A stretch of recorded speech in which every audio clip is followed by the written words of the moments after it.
I have 3 possible suspects for the murder of my Philadelphia brother, rest in peace, Kobe Bryant. I have 3. Number 1, and these are in no order. No suspect is of more interest than the other. These are in no particular order. You are listening to the Prince of Pan-Africanism somewhere within the ghettos of North Central Philadelphia.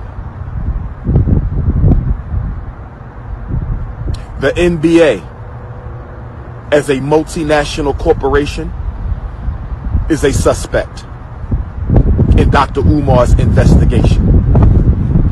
The National Basketball Association is a suspect in Dr. Umar's investigation. National Basketball Association is my first suspect.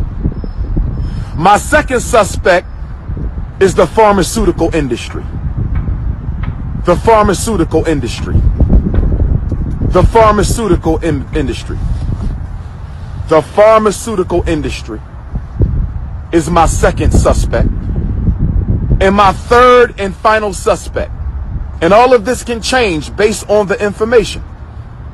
Investigations are a work in progress. It's like a psychological evaluation. I might think your son got a reading problem, but more information might show me that it's trauma. I might think your son got trauma. More information might show me it's an attachment problem. All investigations are works in progress. Suspect number 1, the National Basketball Association. Suspect number 2, the pharmaceutical industry. Suspect number 3, who is Dr. Umar's third and final suspect in the Kobe Bryant assassination. The Rockefeller Council on Foreign Relations and Trilateral Commission. The Rockefeller Council on Foreign Relations and Trilateral Commission. Oh yes. I repeat my 3. The NBA, the pharmaceutical company, and the Rockefeller Trilateral / CFR. The Rockefellers have the CFR has the Trilaterals. Those are my 3 suspects. Let me explain why. They're all equally suspicious right now, and they could have colluded. They're all equally suspicious right now, and they could have colluded.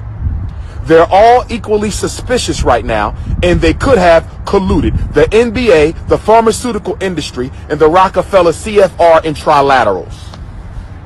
You ask me, why do I repeat certain comments certain times? Because as a mental scientist, I understand that which is repeated is remembered more often than that which is not. So when there's something very important that I'm saying that I need to sink into your unconscious, your long-term memory, I have to repeat it.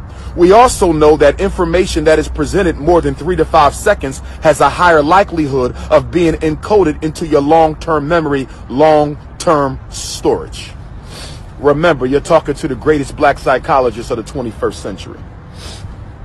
Put some respect on my name. You're talking to the greatest Pan-Africanist of the 21st century. Put some respect on my name.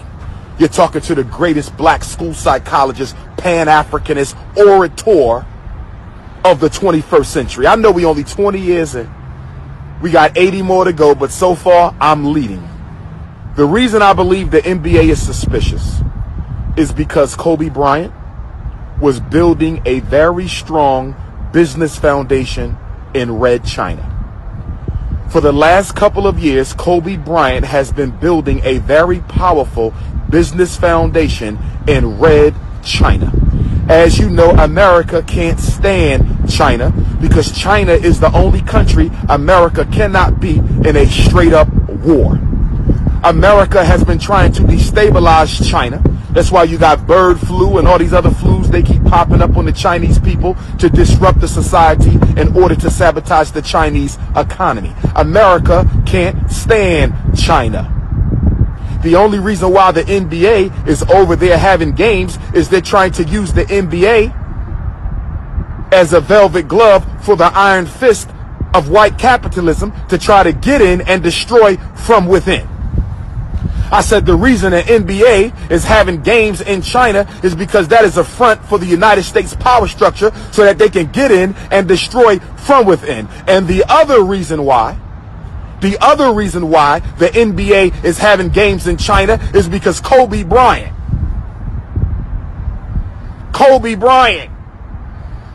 was having talks about starting a league in China, a international league based in China. Do you know how much money the NBA would stand to lose if Kobe Bryant starts his own league and is based in China? Problem with you jackasses is you don't read anything. Problem with you jackasses is if it's not on TMZ, you don't pay attention to it. That's right. Kobe Bryant, one man, was more popular in the most populated country in the world than the entire NBA and all its teams put together. Kobe Bryant was a god in China. Kobe Bryant was a god in China. Now I want you to add to the fact that Kobe Bryant was a god in China. Add that to the fact that he probably has a chip on his shoulder anyway for being robbed of at least 2 MVPs. Add that to the fact that he probably had a chip on his shoulder anyway because he was robbed of at least 2 MVPs. Add that to the fact he probably had a chip on his shoulder because they keep on putting LeBron James above Kobe and who's the greatest of all time conversation. I don't give a damn about no analytics. I don't give a damn about no analytics. And I love and support and respect LeBron James, but he cannot tie Kobe's shoestrings. No disrespect to King James.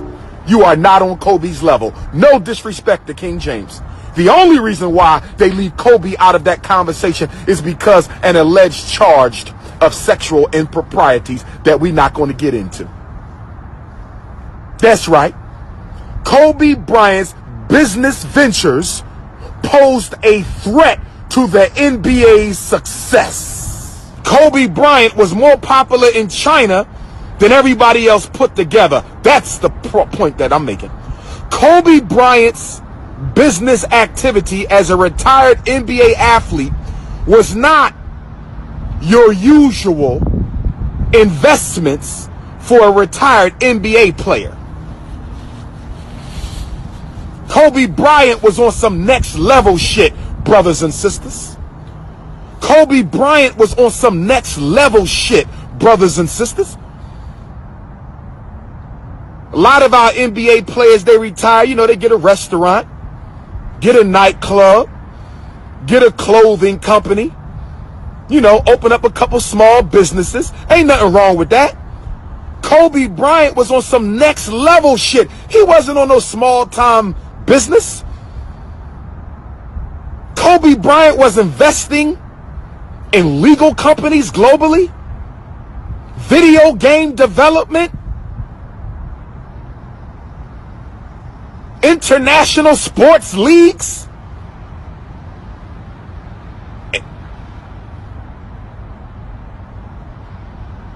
the IT business.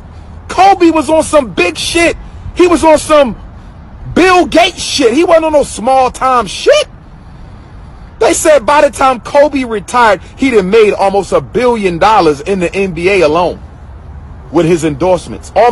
He was damn near a billionaire when he left the game. What you think he doing now?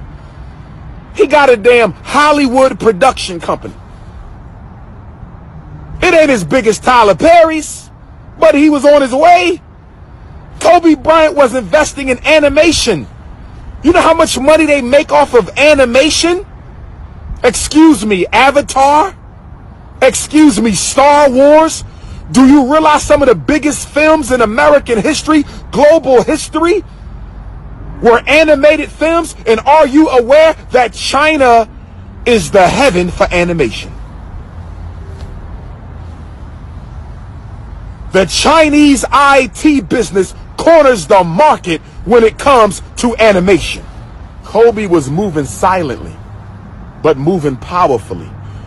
Kobe Bryant had his hands in almost a dozen different multinational, multi-billion-dollar business efforts, one of them being a possible league that would undermine the NBA. So if you're wondering why he was killed the morning after LeBron James passed him as the third leading scorer in NBA history, if you're wondering why he was killed the morning after LeBron James passed him as the third leading scorer in NBA history, I suggest you look at Kobe Bryant's sports interests. I suggest you look at Kobe Bryant's ideas to start an international basketball league with Chinese corporations as a partner. So that's the NBA. Now let's move on over to Big Pharma.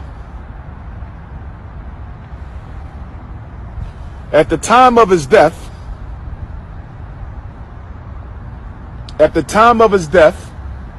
Kobe was in the process. He was in a legal battle with a very large pharmaceutical company over the rights to use the phrase Black Mamba. They stole it from Kobe. The United States government, I believe they refused him the rights to copyright the name. So Kobe took it to court. Everybody knows the pharmaceutical industry is probably the most powerful industry in America. They put more money into political campaigns and into judges' pockets than almost any other industry, including oil and automobiles. Remember, it's the legal drug industry. They got buku bucks. It's the legal drug industry. They got buku bucks. But not only was Kobe Bryant fighting for his name, Kobe Bryant had accused said pharmaceutical industry of putting illegal chemicals in their medications. Do your research. Kobe Bryant accused this particular pharmaceutical industry giant of putting harmful, dangerous, illegal chemicals in their medications. They couldn't afford for Kobe Bryant to keep on investigating the use of illegal chemicals in their medications. People go to jail for that. People get sued for that. People get shut down for that. Kobe Bryant was battling the pharmaceutical industry, battling the NBA. And then I'll give you my third possible suspect. And my third suspect is the Rockefeller Council on Foreign Relations Trilaterals. Right? And why am I implicating the Rockefeller dynasty? Why am I implicating the CFR? First of all, if you know anything about the CFR, it was created in the 1920s to undermine the most honorable Marcus Garvey's work in Africa. Let me say it again. The CFR was created to undermine the most honorable Marcus Garvey's work in Africa. Let me say it again. The CFR was created to undermine the most honorable Marcus Messiah Garvey's work in Africa. The CFR and the Trilateral Commission, a branch of CFR, was created in 1973 in order to coordinate white power efforts between America, the United Kingdom, and Japan. Let me say that again. The Trilateral Commission was created in 1973 to coordinate white power control of the planet between North America, Europe, and Japan. Oh yes. Oh yes. To do what? Make as much money for the Anglo-Saxons as possible. Kobe Bryant was working with Chinese businessmen, which was going to undermine the CFR's control over the international flow of money and power. That's right. That's right. That's right.